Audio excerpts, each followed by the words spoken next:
vahest meil on meeskonnas keegi, kellel on aja planeerimisega raskusi.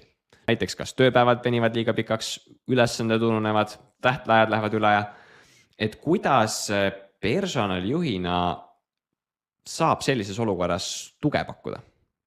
Et sa paned kogu pildi kokku üleüldiselt, sa saad sellest suurest pildist aru, sa saad sellest olukorrast aru, et miks on tekkinud see, et ühel inimesel on midagi liiga palju kuhjunud, ta ei suudagi seal vahel produktiivne olla, on ja teistel on nagu lahedam elu selle koha pealt, on.